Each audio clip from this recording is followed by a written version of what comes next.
In today's episode, the 1977 Mark II Ford Capri.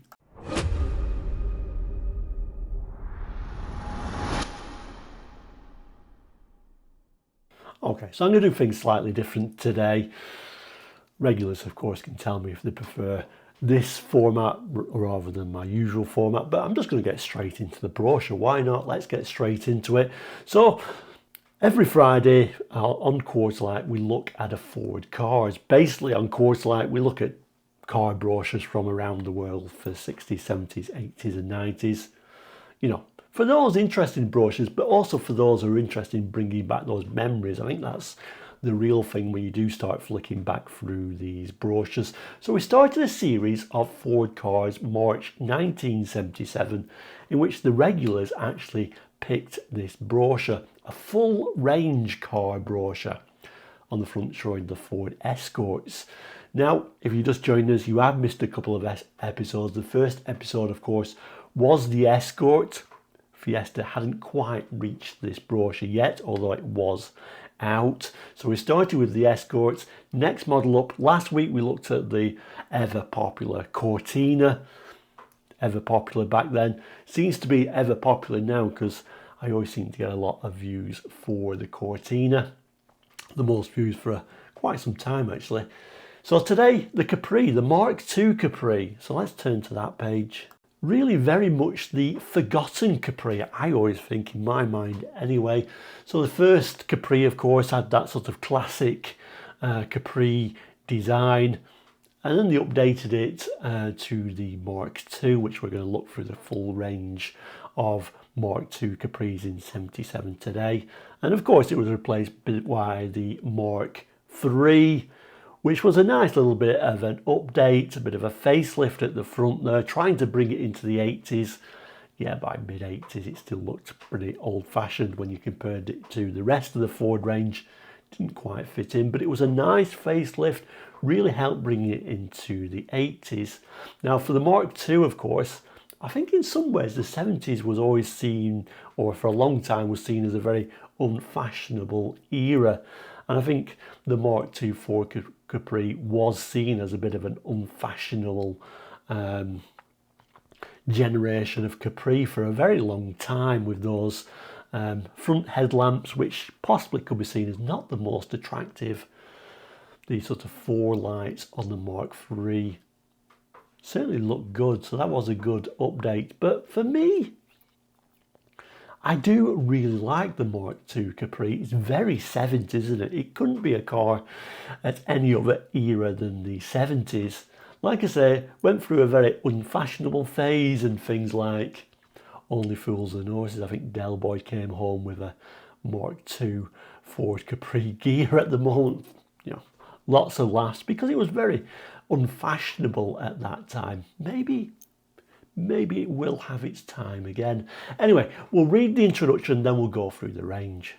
So it starts by telling us the Ford Capri in a class of its own, apparently. The Capri is a car in a class by itself. It's something special, something different, something unique.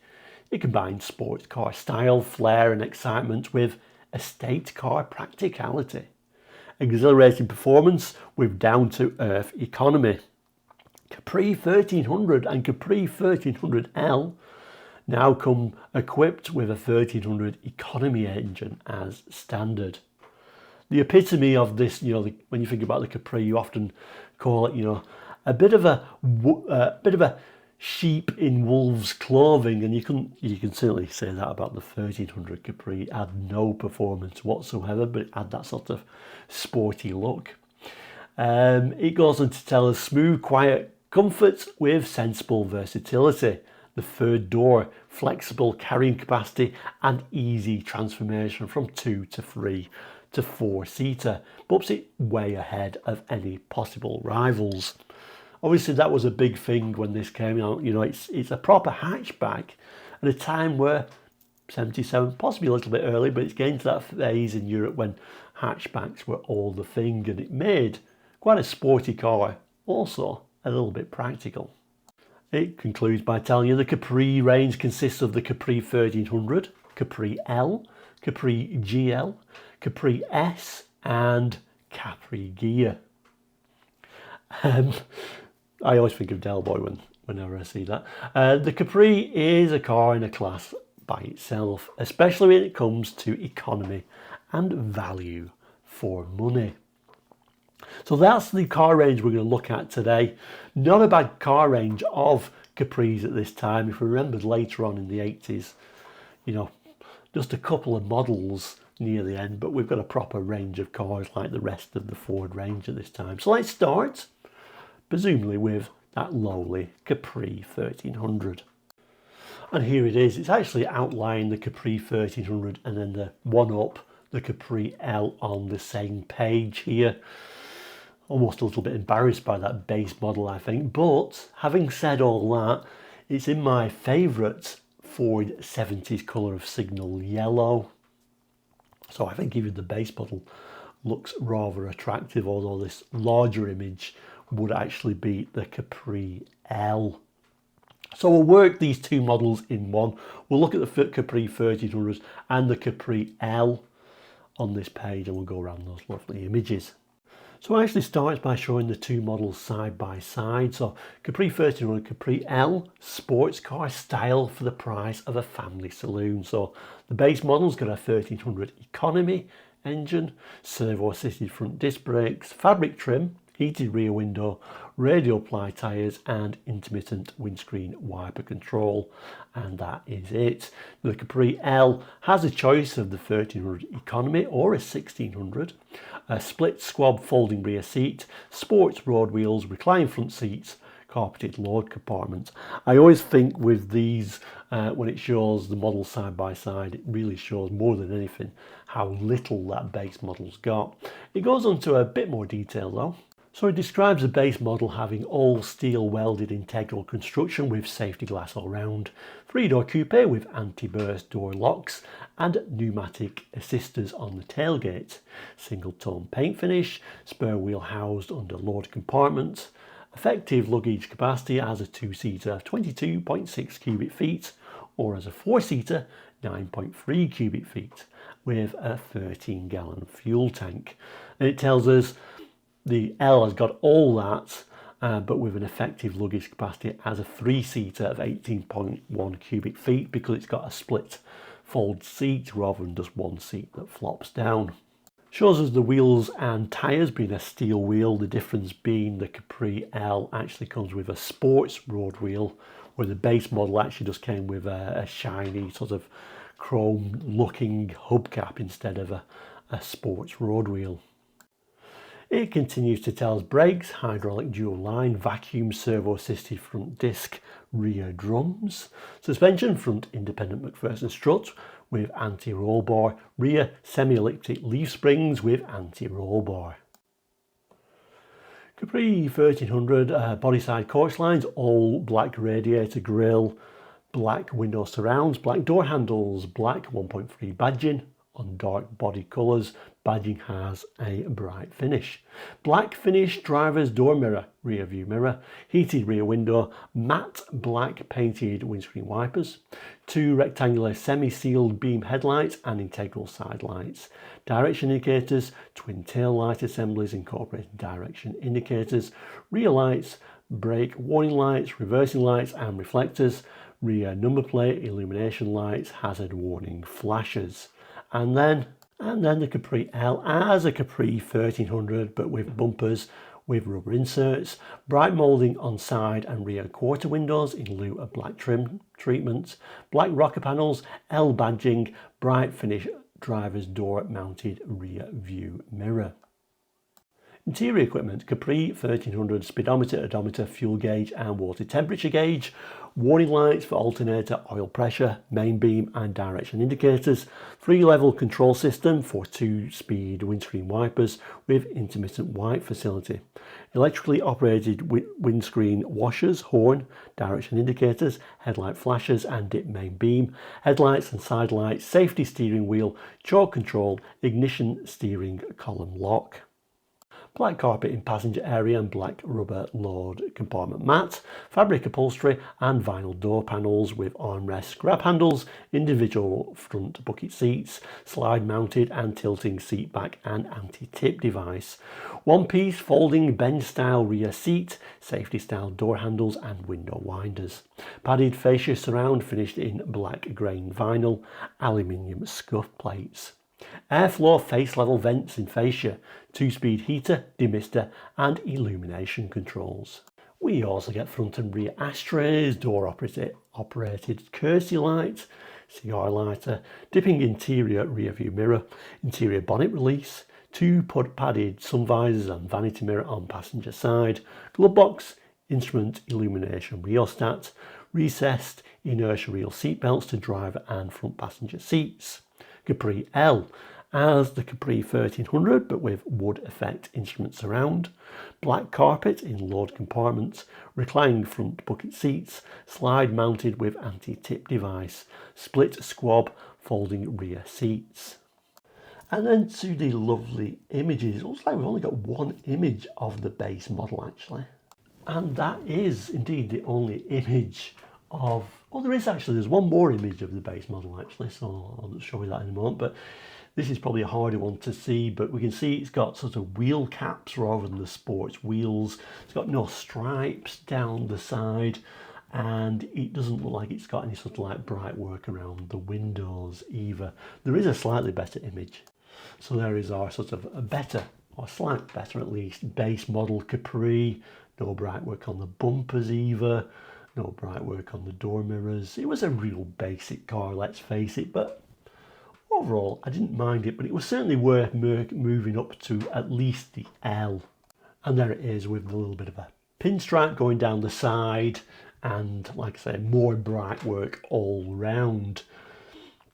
Now, an interesting thing is, yes, this is my favourite colour of the 70s Fords, signal yellow. Interestingly, it was an optional extra price colour, rather surprisingly. So yeah, anyway, a nice image. I think, like I say, it was worth moving up to the L, but I guess that base model Capri 1300, if you had one, was probably a much, much rarer car, to be fair. And then another image of the L, and also showing that sort of wood effect instrument surround.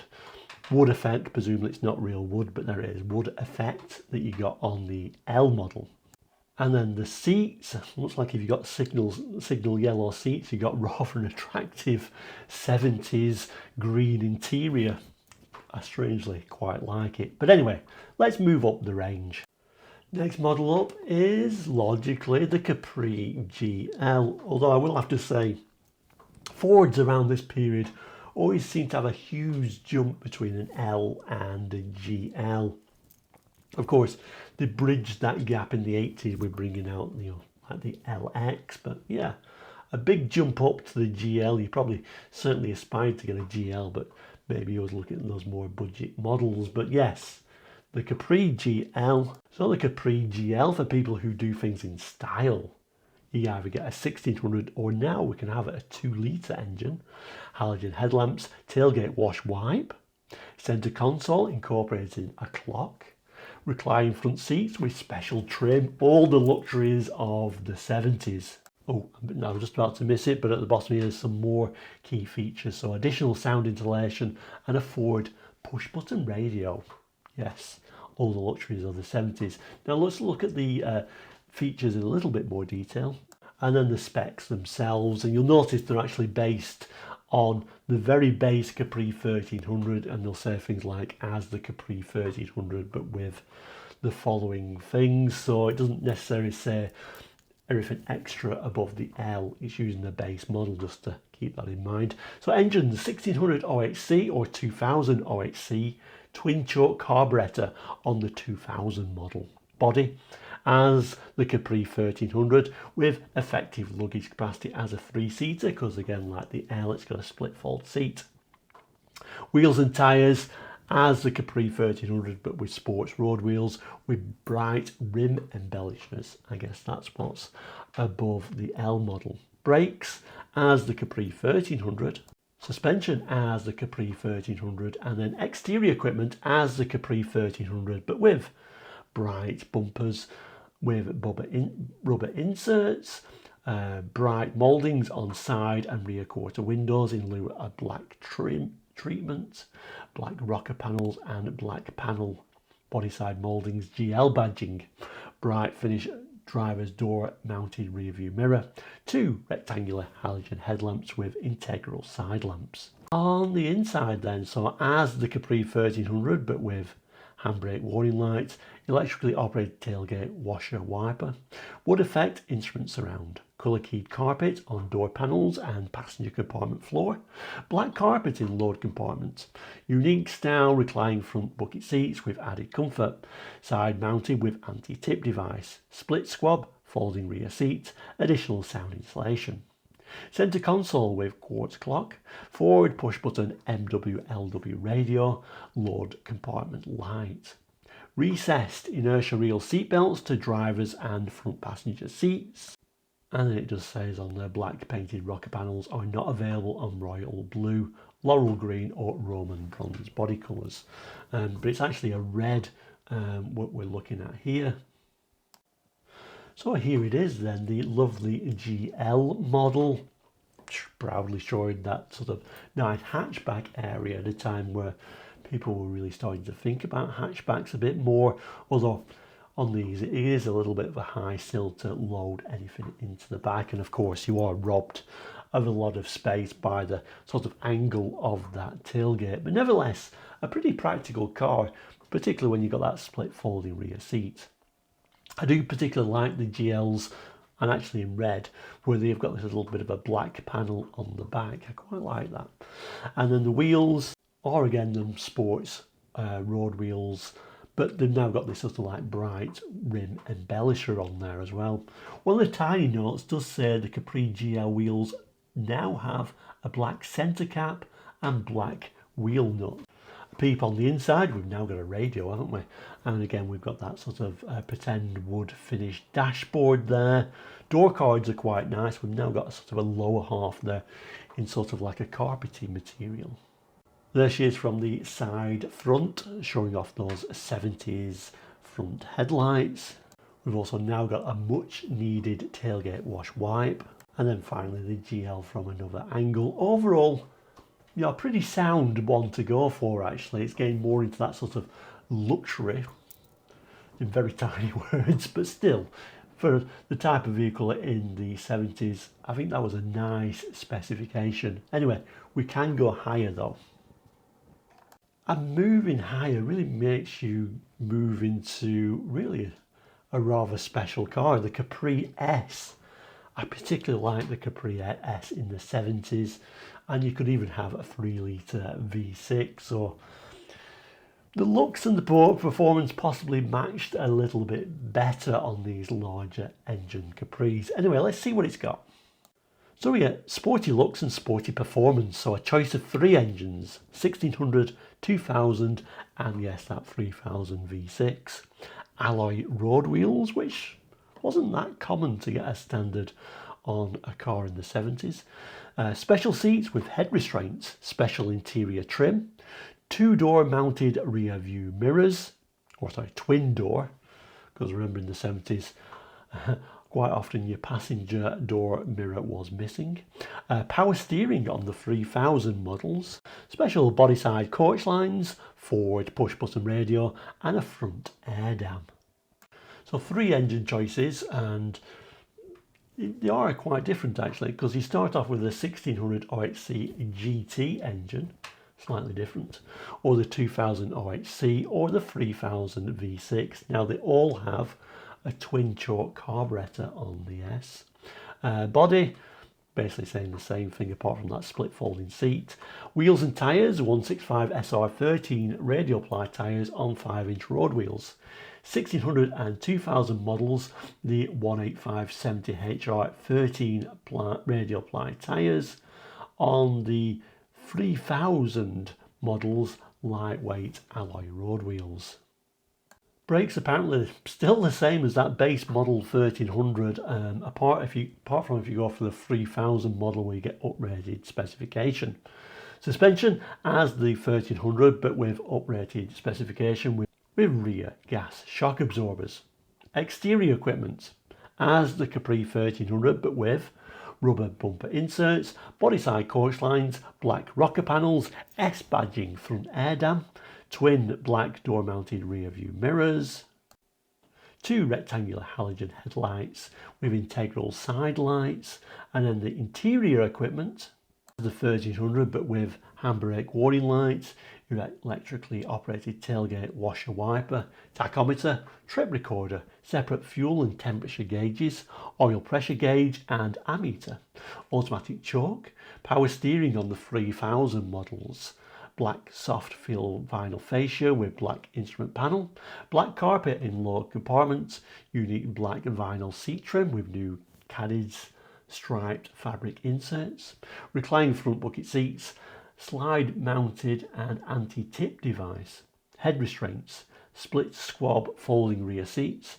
free spoke black soft feel sports steering wheel, center console with quartz clock, forward push button MW/LW radio, recessed inertia reel seat belts to driver and front passenger seats, and the model we're looking at has got a signal orange paint, again an optional extra model. So there's black painted rocker panels are not available on royal blue, laurel green or Roman bronze body colours. Wonder why.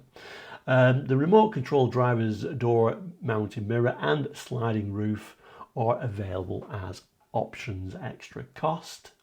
So it's kind of like weird. Well, Ford always said if we remove bright work, it's either a very base model or it's a sporty model. So in this case it's the sporty model with the lack of bright work. With us, alloy wheels are delightful, and I particularly like the stripe treatments or them decals on the side of these Capris in the 70s. But I guess this image is showing, even though it's a sportier model, it's still quite practical. Seats are delightful, I think. I really like this, particularly with the signal orange paint. Very nice interior trim. Kind of like, almost like the sporty Fords kind of like lost their way a little bit in the early 80s, because we kind of lost a bit this sort of dramaticness of the interiors. I do particularly like this one, even though I tend not to like black interiors because it gets a bit dark and gloomy. That seat colour really livens it up. Yeah, this is certainly, for me, the most desirable of the Capris at this time, and maybe I would actually rather have a Capri S Mark II like this one than the later Mark IIIs actually. Maybe that's just me. Anyway, we'll look at the next model. So our next model up is the top model. It's the luxury model. Still offers us some air of performance because you could get it with a 2 litre or that 3000 V6 engine. Gotta admit, at this particular time, I quite often say I prefer the Ghia model, but in this case I do prefer the S over this particular model. But still, I'm sure it was quite a desirable car in its time, with this lovely vinyl roof over there and some rather nice lightweight alloy road wheels. Let's see the specs. Super luxury, super performance, it tells us. 2000 or 3000 V6 engine, vinyl roof, lightweight alloy road wheels, sunshine roof with tilting device, so we get that as standard rather than an option on the Ghia. Remote control door mounted rear view mirror, tinted glass all round, special front seats with integral head restraints, special interior trim, forward push button radio, power steering and automatic transmission on the 3000 models. So again, once we look down the specifications, it is sadly still comparing it to the 1300. I wish it would just compare it to a higher model at this stage, but never mind. So yeah, 2000 OHC or a 3000 V6, both have twin choke carburetor. Automatic transmission on the 3000 V6 now, though for the Ghia model, I guess to say, well, this is luxury. Body, same sort of thing, but with that split fold again. Wheels and tyres, 185 HR70 by 13 radial ply tyres on the 3000 models, or a 165 SR by 13 radial ply tyres on the 2000 models with lightweight alloy road wheels. Brakes uprated on the 3000. Suspension the same but with rear gas shock absorbers. Exterior equipment as the Capri 1300 but with bright bumpers with rubber inserts and overriders. Bright trim on window surrounds in lieu of black trim treatment. Black rocker panels and back panel. Vinyl roof. Bodyside mouldings with vinyl protective inserts. Exhaust pipe trim. Ghia badging. Tinted glass on all windows. Opening rear quarter vents. Remote control driver's door mirror. Rear view mirror. 2 rectangular halogen headlamps with integral side lights. Sunshine roof with tilting device. Interior equipment as the Capri 1300 but with, and this is where you decide, does this mean, it's because it's a very long list, does this mean the 1300 is very basic or is this very luxurious for the time? I let you decide that one. So handbrake warning lights, electrically operated tailgate wash wiper, tachometer, trip recorder, fuel and temperature gauges, oil pressure gauge, ammeter, automatic choke, power steering on 3000, dual tone horns, handbrake warning lights, wood grain instrument surround and grab handle, colour keyed cut pile carpet on floor area, lower door panels, black carpet in lower compartments, reclined front bucket seats with added comfort and support, slide mounted with anti-tip device and integral head restraints, split squab folding rear seat, perforated headlining, colour keyed Verona fabric trim upholstery, door panels and rear quarter panels, leather covered steering wheel, load compartment cover, extensive sound insulation, centre console with armrest and quartz clock, 2 load compartment lights, locking glove box with light, Ford push button MW/LW radio, recessed inertia reel seat belts to drivers and front passenger seats. Note, Capri Ghia wheels now have an all silver centre cap. The vehicle illustrated is finished in metallic paint at extra cost, so we've got a silver metallic, but that's quite normal to be an extra cost on a metallic, isn't it? And it repeats the same thing that it said all through this brochure. Black painted rocker panels are not available on royal blue, laurel green or Roman bronze body colours. I have no idea why. And there she is, sadly a little bit spoilt, this one, by it falling in the centre of the crease. I don't know why brochures do that, just put it to one side for goodness sake. Anyway, it does look a nice car. Nice to see those sort of twin exhausts coming out the back. We've got these bumper overriders on there, still got those really lovely alloy wheels, vinyl roof, very 70s. It's a nice spec, isn't it? And the main image, like I say, it's a lovely spec. It does look great. I'm usually quite often torn because that Ghia badge meant so much in the 70s, but for me, I'm definitely going for the Capri S on this one. This one does indeed look like it's the 3000 model as well. I wonder how many there are left in great condition like this one. Obviously it's a brand new car, but I wonder how many of them there are left. Okay then, let's look at some specifications then. I'm not going to read it all out, we're a little bit pushed for time, but you know, if you do want to pause the screen, you'll probably be able to see it on camera. Let's just look at the performance, have we? So that very base model with the economy engine did 0 to 60 in 21.6 seconds, maximum speed of 85. I don't mind the maximum speed of 85 so much, but 0 to 60 in 21.6 seconds? Yeah, I'm not sure how I feel about that one. Makes more sense to go to the 1600 because straight away your 0 to 60 time drops to 14.2 seconds. Your top speed moves to 97 miles per hour. Even better on the 1600, of course, as in your 1600 GT engine with the twin choke carburetor. 0 to 60 drops still further to 11.9 seconds, top speed of 104. Not bad figures for the time. And then the big boys with the 2000 and the 3000cc engines with the twin choke carburetors. Top speed for the 2000 is 10.5 seconds, topping out at 108 miles per hour. The 3000 pretty respectable times actually for 1977. 0 to 60 in 8.2 seconds, top speed of 121.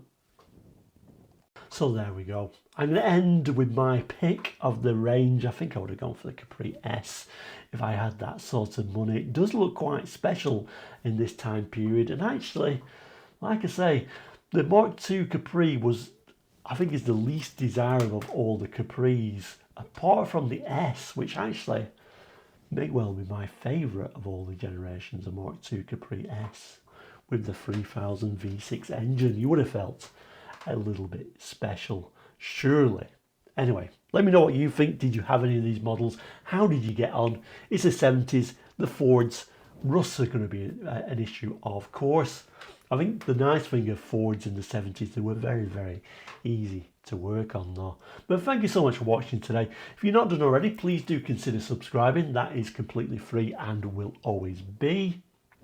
And if you've missed any of the models in the series so far, the box on the bottom left there is going to have eventually all this brochure in one place. So you can actually watch all the brochure series, unless you're watching this one straight away and have not yet done the last car in the brochure. But like I said, appreciate anyone who subscribed. Please do give a thumbs up. Please do hype all that great stuff. If you know any friends who might be interested in this, please, pass them this way. It's great to have more people viewing, and the comments, of course, are fantastic. But we'll end it there. Have a great weekend. We'll see you again very soon. All the best. Goodbye.